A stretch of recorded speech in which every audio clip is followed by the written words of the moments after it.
I was like, this is some like journalist fever dream of a super lefty that is trying to write for the cause, to be, like he's taking out Nixon, or it's like, all right, this is what we got to do. You can't, he's a criminal. You can't listen to the criminal. And I was like, this is so moronic. No one is going to ever this is not going to do anything. Well, a couple days later, we get this. Oops. And this. I'm Senator Alyssa Slotkin. Senator Mark Kelly. Representative Chris Deluzio. Congresswoman Maggie Goodlander. Representative Chrissy Houlihan. Congressman Jason Crow. I was a captain in the United States Navy. Former CIA officer. Former Navy. Former paratrooper and Army Ranger. Former intelligence officer. Trustworthy. Former Air Force. We want to speak directly to members of the military And the intelligence community. Who take risks each day. To keep Americans safe. We know you are under enormous stress and pressure right now. Americans trust their military. But that trust is at risk. This administration is pitting our uniformed military And intelligence community professionals. Against American citizens. like us. You all swore an oath. To protect and defend this Constitution. And right now, the threats to our Constitution aren't just coming from abroad. But from right here at home. Our laws are clear. You can refuse illegal orders. You can refuse illegal orders. You must refuse illegal orders. No one has to carry out orders that violate the law. Or our Constitution. We know this is hard. And that it's a difficult time to be a public servant. But whether you're serving in the CIA, In the Army. Our Navy. The Air Force. Your vigilance is critical. and know that we have your back. Because now, more than ever, The American people need you. We need you to stand up for our laws. Our Constitution. And who we are as Americans. How do we do that? Don't give up. Don't give up. don't give up. Don't give up the ship. Yeah. So, elected Democrats have jumped on this idea, and they're just like, hey, you have to refuse illegal orders. You have to do it. Threats to our Constitution come from within, not abroad. Never was there a threat before this. All politicians were good until now. But obviously, now blowing up these drug boats, now it's the problem. Now you need to recognize, you need to ignore illegal orders. And people have asked, they go, do you have any examples of any of these illegal orders? And no one, they go, now listen. I'm not saying something has occurred. I'm just saying there's legal orders and there's illegal orders. And you have an obligation not to just follow blindly because the commander-in-chief tells you to do something. Go ahead. Huh? That's it. That's all I have. Yeah. And so it's they're doing this vague thing that I don't know. I'm trying to I can't imagine that they seriously believe that this is somehow going to get. So you imagine the only mechanism by which this idea could be successful would be if senior officers are refusing to pass the orders along. So their hope is that, right now in this military, you're going to get, generals and admirals and colonels and people like this to go, sorry, Mr. President, that's not a legal order. And just go, I refuse. They're trying to get the military to essentially oppose Trump. Is that a coup? It's not necessarily a coup. It's arguably. So if an order is illegal, it is an obligation to not follow it. Okay? But if an order is legal, whether you agree with it or not, your obligation is to execute the orders of your commanding officer. And if you're refusing to follow orders, especially from the commander-in-chief, one could argue that it could be sedition. Now, if you try to take the president out, that would be the coup. I think this is about neutering and about making, making him look weak, making it's like, hey, your military's turned against you. The military doesn't support you, and maybe they try another impeachment or something, or maybe it's just in the midterms, like the military's turned against Trump and the Republicans. We need to fight back, give them, blah, blah, blah, blah, blah. But really the only way, because you go, okay, you're some junior officer, you're in charge of the drone, or you're an enlisted guy in charge of the drone. I don't know. I don't know how that works. But that guy, I mean, if he goes, I don't think this is legal, sir. They go, it's legal according to X, Y, and Z. Fire the missile or whatever. And they go, I just can't. I think it's illegal. I want to talk to my whatever officer, JAG or whoever. And they go, well, that is your right. I guess you can go ahead. So then they just go to the next guy. It's like, do you have a problem with it? Like, nope. It's like, all right, well, you do it. Like, old, Stevenson's over there talking about the morality and legality of this thing. Like, we'll just go ahead and do this. And so, that guy files this thing. There's a review process. Nothing happens. The operation occurred. Nothing happens, And so maybe if you get some of those, they go, well, enough people say, well, Lieutenant so-and-so or Commander so-and-so told me to do this. I guess maybe.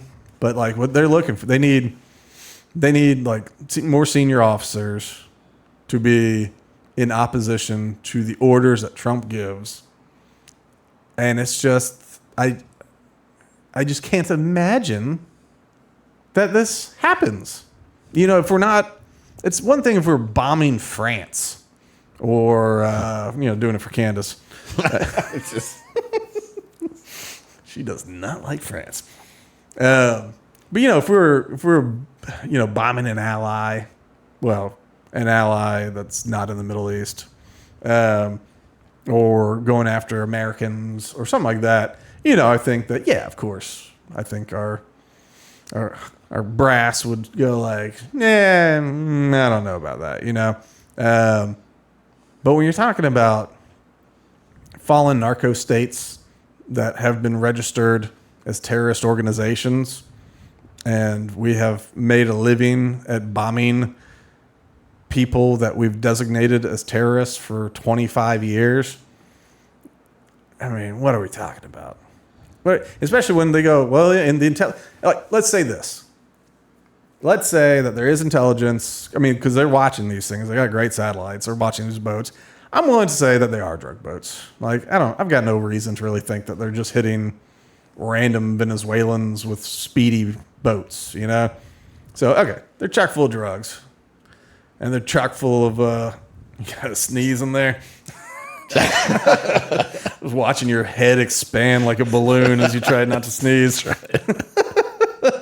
But let's just say they are drug boats, and let's say it's 100% just fentanyl, not even a drip of cocaine in there. Boo! I know they don't know what they're doing. Say it's all fentanyl, and it's all going to be given to dealers who are going to aim at school children to sell it to in the form of pudding. Trick them. What is this, dare? But so you go, all right.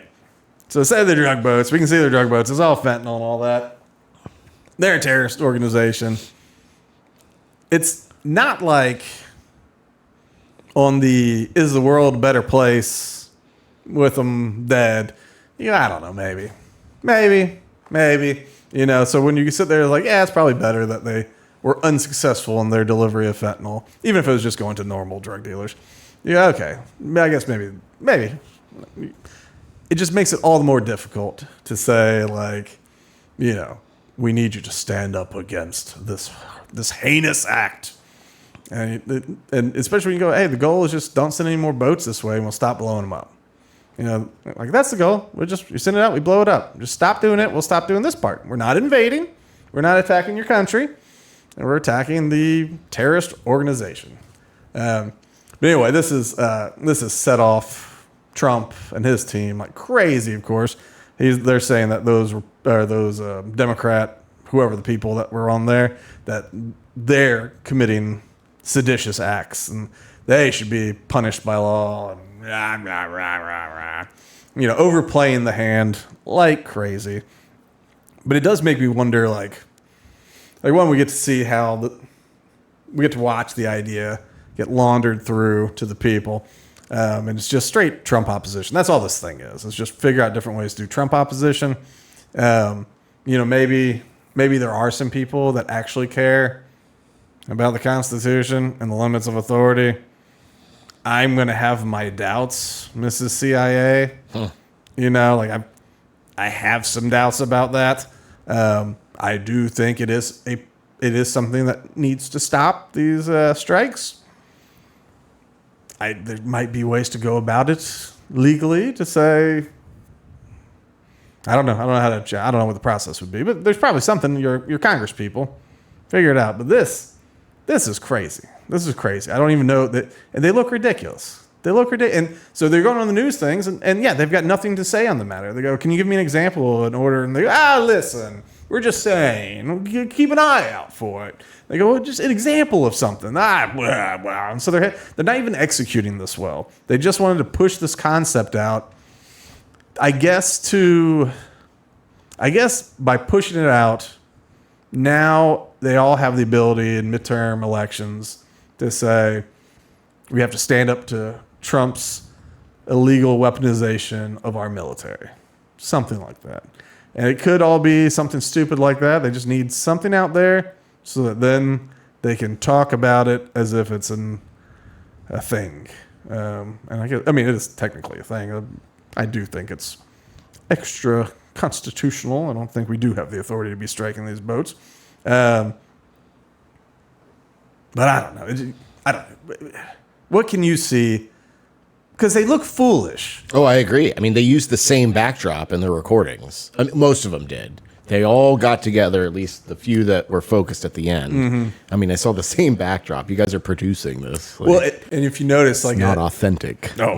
And even in news interviews, they all go out into the hallway, the rotunda or whatever. But they go out in the hall where they've got flags and statues and marble behind them, because it looks good. But they all do the same crap like that. But yeah, I don't know. They all look foolish. It's an odd move. It's an odd attempt. It seems like you only have so many levers or so many schemes to try, and before you look ridiculous and people go what are we even doing here? So this one just seems so impotent. And by following it up and not having a good, step one, steal the underpants. Step 3, profit. So step 1, do the video. Step 3, defeat Trump. And they have no step 2, and everyone's asking them for step 2. And they go, hey, let's not get carried away, guys. You saw the video. Huh? So it's, to me, I don't see the point. I think at some point maybe we'll watch a commercial, or there'll be a debate, or there's going to be something that pops up the next year, maybe, and we go, that was the reason for this whole stupid campaign.